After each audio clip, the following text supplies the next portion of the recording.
je laisse la parole à Fanny Lefort, animatrice de la réserve naturelle nationale de la Comble-Lavaux-Jean-Roland, animateur, la communauté de communes Gevrey-Chambertin et Nuit-Saint-Georges. Merci. Ouais, je peux te laisser faire. Eh ben, merci. Super transition, Clémence. Merci beaucoup. Moi, je vais rester sur l'estrade parce que je ne suis pas très grande et que j'ai besoin de tourner mes pages.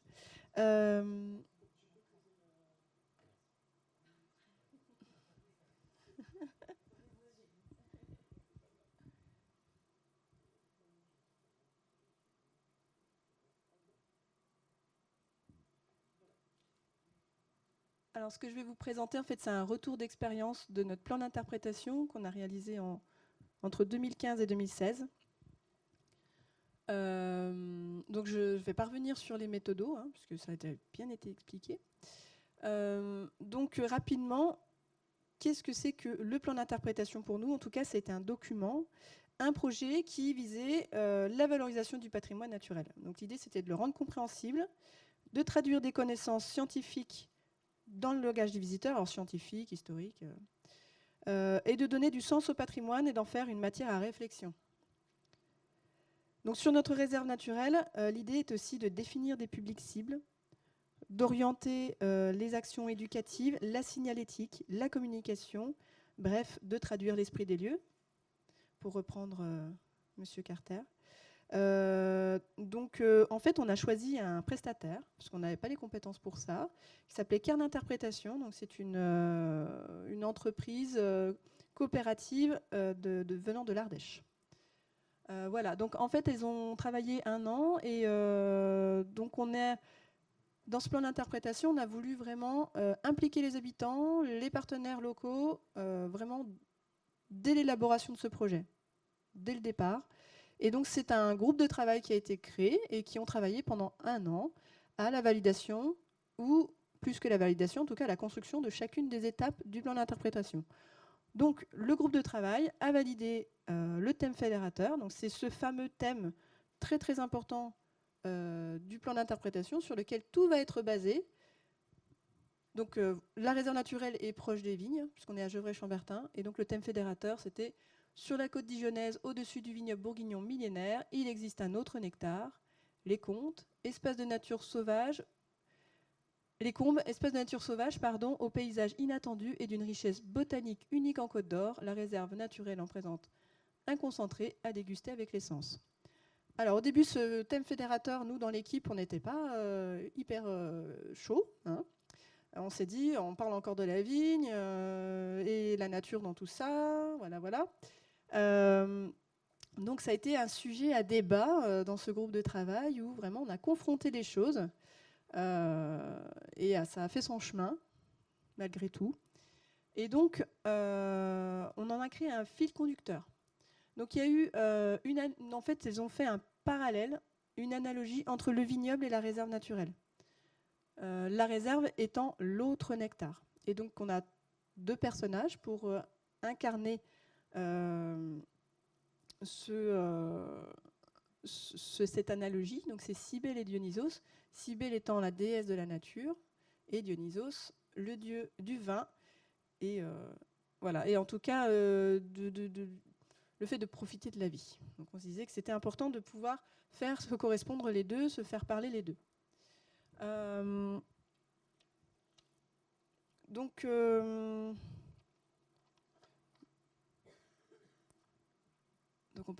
avait des publics cibles, pardon. Donc les publics cibles, c'était avant tout de parler aux randonneurs, aux publics locaux, aux scolaires, aux touristes, aux grimpeurs. On peut passer. Donc là, je vais rapidement, je vais passer assez vite sur cette diapo-là, parce qu'en fait, ça vous explique exactement la démarche de projet que Cécile et Clémence vous ont présentée. Je vais juste m'arrêter sur les petites cases oranges. Donc ce sont toutes les étapes pour lesquelles on a créé en fait des interventions pour le public, pour les faire travailler sur ce plan d'interprétation, pour qu'ils puissent vraiment participer et être acteurs de ce projet. Voilà, donc il y en a eu 4 au cours de la mission. Donc là, je vais vous présenter un peu dans les grandes lignes en fait le contenu du plan d'interprétation pour que vous puissiez visualiser un peu son contenu. On n'est pas allé jusqu'à la création des médias. On s'est arrêté à la planification, à dire voilà comment on va décliner le thème fédérateur dans ces grandes lignes. C'est une mission qu'on doit accomplir par la suite.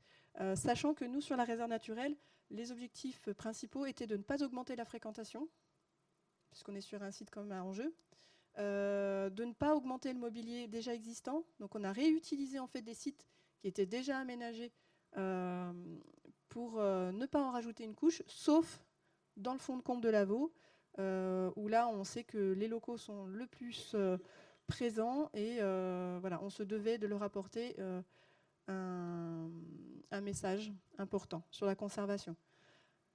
Et en fait, on s'est dit que rien ne remplaçait l'animateur, ou en tout cas l'humain dans l'interprétation, et que donc le reste reposerait évidemment sur la présence de personnes sur le terrain pour des projets, accompagner la dynamique qui a été justement lancée pendant ce projet-là. Voilà, donc en fait, le plan d'interprétation tourne autour d'un thème central. Le thème central, c'est les 2 nectars. Donc c'est un espace muséographique que j'expliquerai tout à l'heure en centre-ville de Gevrey. Donc pourquoi est-ce qu'on a voulu ce thème à cet endroit-là et un thème central qui décline toutes les autres séquences? C'est qu'en fait, notre réserve, elle est visitée par des locaux, mais des locaux qui connaissent la réserve.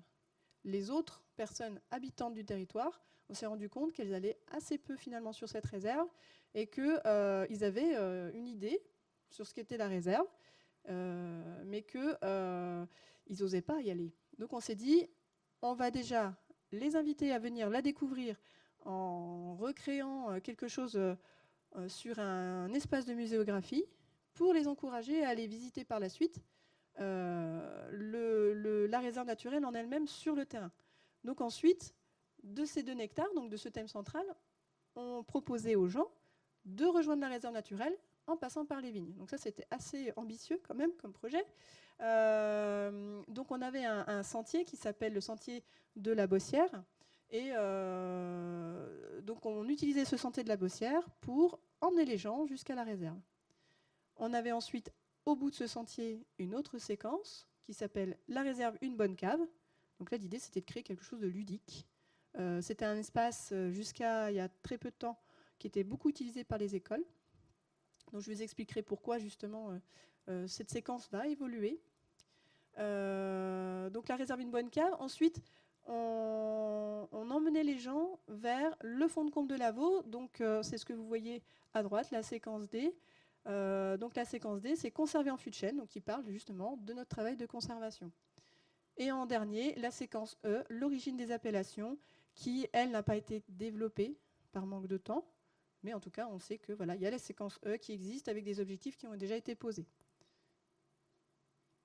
Alors, là, je vais vous expliquer un peu dans les grandes lignes ce qui a été imaginé pour chaque séquence.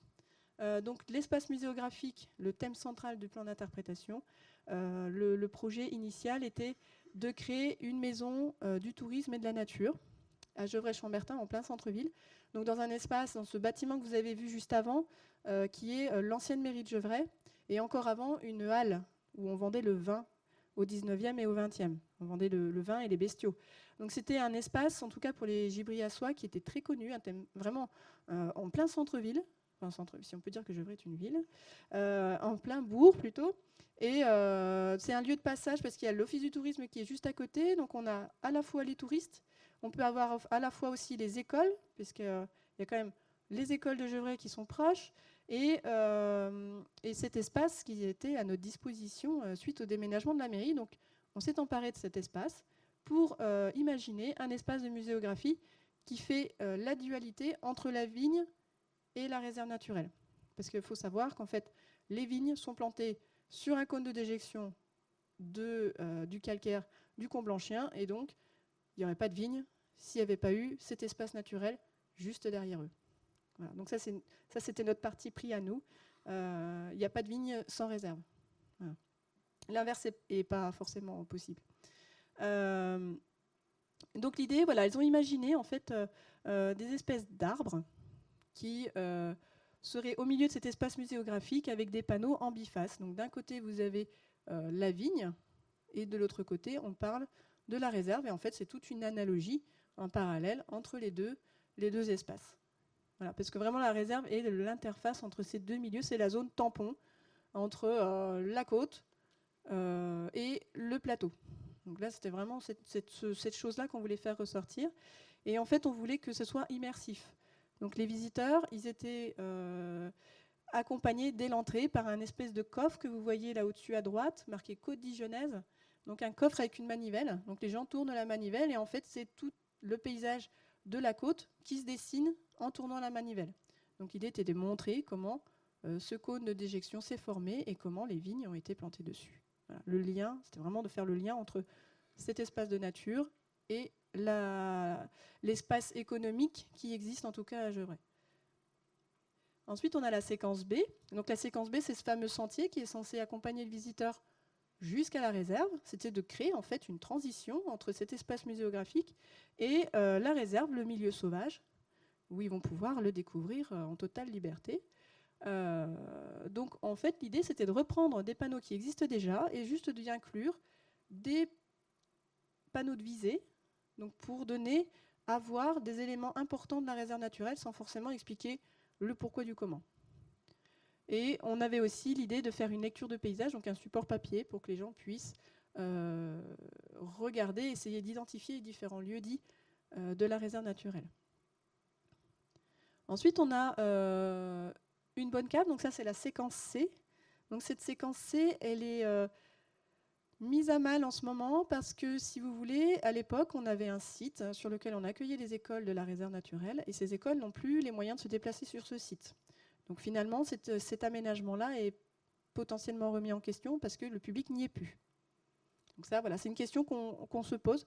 Est-ce qu'on doit investir de l'argent dans la réalisation de cette séquence-là alors que le public n'y sera peut-être pas et parce que c'est quand même des aménagements lourds. Donc on a un espace, en fait, en tout cas on a une halte randonnée sur cet endroit-là. Et en fait l'idée c'était de réutiliser cette halte randonnée pour créer un jeu de piste ludique où on ferait découvrir 7 milieux naturels de la réserve. Et l'idée c'était de faire un jeu de piste, de reconnecter en fait une espèce emblématique de ce milieu-là en justement en décrivant ce milieu. Donc les panneaux que vous voyez en haut à droite, c'était des panneaux sensoriels et l'idée c'était de découvrir certaines caractéristiques de chaque milieu. Donc par exemple la forêt, ça aurait été de la mousse à toucher, un bruit de pique noire à entendre, et ça donnait des informations pour aller...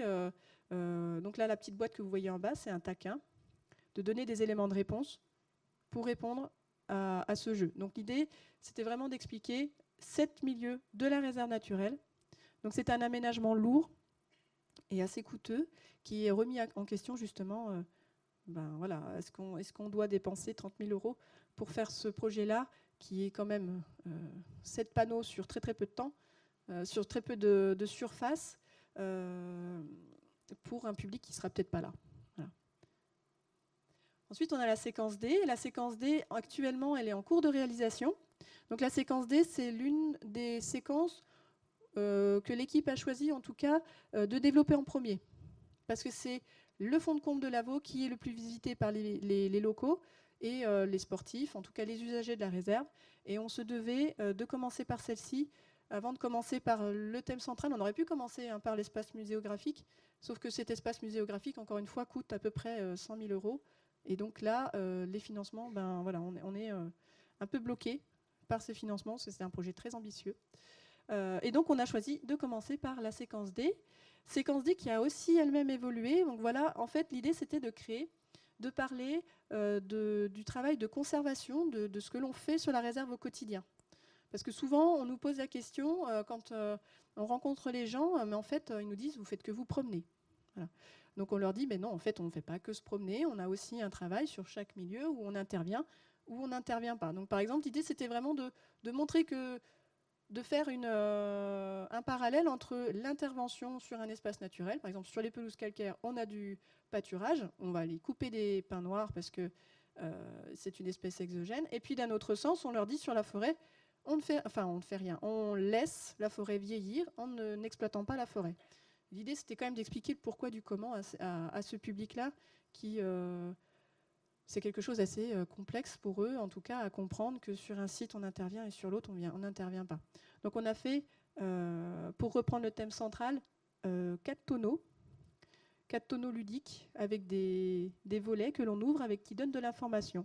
Donc il y a un tonneau par habitat. Donc on a voulu parler de la forêt, on a voulu parler des milieux rocheux, des pelouses calcaires et enfin le laboratoire à ciel ouvert. Ça, c'était quelque chose qu'on y tenait beaucoup sur ce laboratoire à ciel ouvert, parce que c'est un tonneau qui sera interactif où on pourra nous interchanger, en tout cas, le contenu, puisque nos recherches scientifiques évoluent au cours du temps. Donc en fait, sur ces panneaux, ce qui a changé, c'est que on voulait, au départ, ils avaient imaginé quelque chose d'artistique derrière qui entoure ces tonneaux. Ça n'aura jamais lieu parce qu'on s'est rendu compte qu'en fait, c'était vraiment très très lourd dans le paysage et on n'en a pas besoin. Voilà. Dans la Comble-Lavaux, c'est un espace vraiment très très forestier et en fait, la nature, elle parle d'elle-même, donc on s'est dit qu'on ne ferait pas ce projet-là d'entourer ces tonneaux de verdure. Et ensuite, avec ces tonneaux de verdure, on associe à chaque fois un livre de cave qui explique comment on travaille sur cet espace-là. Donc le tonneau en lui-même présente les espèces, présente les enjeux de ce milieu, et puis de l'autre, on a le livre de cave qui explique vraiment comment on travaille. 5 minutes, oh mon Dieu. Alors du coup, la place de la démarche participative. Donc en fait, la démarche participative, elle est vraiment venue très très tôt dans notre projet, dès le début, où on a créé un groupe de travail et où on a permis aux habitants de s'exprimer dès le départ. Donc on voulait que cette démarche mobilise et invite au changement. On voulait qu'elle soit imbriquée dans le processus du projet, donc c'est ce que je vous ai dit, associer l'ensemble des acteurs et mobiliser les savoir-faire. Donc le calendrier, en fait, on a fait 4 grands moments participatifs. Donc on en a fait un en mai où on a fait une veillée participative. Donc tu peux passer. Une veillée participative. Donc là, le but, c'était de récolter des éléments sur ce que les gens pensaient de la réserve. Donc là, on a été assez étonnés parce qu'en fait, on s'est rendu compte que les gens, déjà, ne connaissaient pas forcément les limites, ne connaissaient pas forcément que c'était la communauté de communes qui était gestionnaire, ne connaissaient pas toujours, en tout cas, les lieux de promenade, les choses qui existaient. Il y avait des choses comme ça que nous, on pensait que c'était limpide, mais pas du tout. Voilà. Donc on peut passer. Donc on a fait 4 ateliers pendant cette soirée-là. Donc ce qui est important dans la démarche participative, c'est toujours de proposer à boire et à manger aux gens. Donc c'était une espèce d'apéro veillé, hein. En fait, la démarche participative, elle se doit d'être conviviale. C'était vraiment pas notre démarche de dire, nous, on est les savants, on sait ce qu'on doit faire, on sait ce qu'on veut faire, et donc on va vous imposer des choses. On voulait vraiment que ça vienne d'eux. Et donc, il fallait vraiment mettre un cadre convivial à tout ça, d'enlever un peu nos uniformes, et puis de se mettre à leur hauteur et d'écouter et d'entendre en tout cas ce qu'ils avaient à nous dire. Donc pour ça, on a fait 4 ateliers. Donc il y avait un atelier où les gens devaient dessiner ce qu'ils rêvaient pour la réserve sur les activités et les usages. Il y a eu un atelier aussi où ils avaient une carte et où il fallait qu'ils identifient les lieux-dits. Donc c'est là qu'on s'est rendu compte qu'ils ne connaissaient pas du tout les limites de la réserve et que les lieux-dits, ils ne les connaissaient pas forcément non plus. On a appris qu'il y avait des lieux-dits qui existaient, des grottes qui sont apparues qu'on ne connaissait pas. Et enfin, on a fait aussi un lieu d'échange avec des photos anciennes de la réserve, où on a fait parler les gens sur les anecdotes et des légendes qu'ils connaissaient. Donc là, on a récolté beaucoup de données. Voilà. Et ensuite, le projet s'est poursuivi. Justement, ça c'était pendant la phase d'investigation où on recueille de la donnée pour le plan d'interprétation. Voilà, donc on peut passer. Ensuite, on s'est dit, il faut qu'on fasse une deuxième intervention pour expliquer le plan d'interprétation et que les gens puissent participer à son contenu. Et là, ça a été vraiment le challenge, parce que Gevrey-Chambertin n'est pas une ville où les gens se rencontrent facilement. On n'a pas de lieu, à part le centre socio-culturel, où les gens se rencontrent tous. Et bien donc, on a choisi la grande surface du coin. On est allé au Super U pendant 3 semaines, où on a fait une exposition et où on attendait, c'était du maraudage hors sol, c'était assez particulier. Donc en fait, c'est un projet qui a duré 3 mois, puisqu'on a mobilisé tous les services de la communauté de communes, surtout le service enfant-jeunesse, le service du centre socio-culturel, où on a fait produire les gens sur la réserve. Donc on a eu des expositions, on a eu des photos qui ont été faites, il y a eu des histoires, des légendes inventées par les enfants. Et tout ça a été exposé pendant 3 semaines au Super U, avec une inauguration au mois de... Quel mois c'était ça? Je ne me souviens plus. Ça devait être en novembre. Voilà, en novembre 2015. Et en fait, cette inauguration, on a eu 100 personnes qui se sont arrêtées avec leur caddie pour nous parler de la réserve naturelle, pour nous dire ce qu'ils avaient le contenu, est-ce qu'ils étaient d'accord avec ce thème fédérateur. Ça a été très enrichissant, c'était assez parfois perturbant parce que voilà, on n'est pas dans notre milieu habituel. Mais en tout cas, on a cherché vraiment à aller à la rencontre des gens. Et ça, c'était super important pour nous parce qu'on ne voulait pas que ce soit que nous qui décidions de ce projet-là. Voilà, donc ça, c'était vraiment le moment le plus fort. Et enfin, les 2 dernières grosses interventions publiques, ça s'est passé la même journée, au mois d'avril, à la toute fin du projet, où on a proposé aux habitants et aux groupes de travail de participer à la restitution et au test des prémaquettes de la séquence D dans le fond de Combe de Lavaux. Donc on a emmené des tonneaux de vin où on a fait les fausses... on a reproduit, si vous voulez, le contenu de la séquence D pour que les gens la testent, lisent les textes, nous disent s'ils sont d'accord ou pas d'accord avec ce que Kern avait écrit, tester les panneaux d'accueil, puisque les panneaux d'accueil vont être remplacés dans ce cadre. Et donc on a fait ce test-là en journée. Donc là, on a peut-être des photos. Donc les gens se sont vraiment prêtés au jeu, ont été vraiment honnêtes sur les contenus, sur ce qu'on avait à corriger. Ça a vraiment été super important pour nous ce moment-là, parce qu'il y avait un petit décalage entre ce qu'on voulait dire, par exemple sur la forêt naturelle, et ce que les gens comprenaient. Donc là, c'est sur cette phase-là où on s'est rendu compte qu'on avait beaucoup de textes et qu'il fallait vraiment trancher dedans, et que le vocabulaire utilisé était encore trop complexe. Et enfin, donc la toute dernière, je ne l'ai pas noté en photo parce que c'était le moment de restitution où là, on représente le projet dans sa globalité. On fait une synthèse finale de ce projet-là. Alors, quelques actualités sur ce projet, en tout cas. Actuellement, avec le recul, on se dit qu'on était très ambitieux sur ce projet. Par exemple, la séquence A, donc ce thème central, devait avoir lieu dans l'année 2018. Ça ne sera pas le cas. Par contre, en 2019-2020, ce projet, il est intégré un autre projet qui s'appellera la Maison de la Nature et du Vin, avec des évolutions en cours. Parce que l'idée, maintenant, sur cet espace muséographique qu'on avait imaginé, c'était de vendre du vin. Donc là, bon, nous, il faut qu'on fasse une pirouette pour pouvoir intégrer nos messages dans cette vente de vin. Ensuite, la séquence B ne sera pas programmée faute de moyens et parce qu'on n'a plus de public. La séquence D est lancée, donc c'est Picbois qui va la mettre en œuvre pour nous. Donc elle sera opérationnelle d'ici début d'année prochaine. Et la séquence E n'est pas programmée non plus. Voilà, faute de moyens financiers. Voilà, merci. Merci Fanny.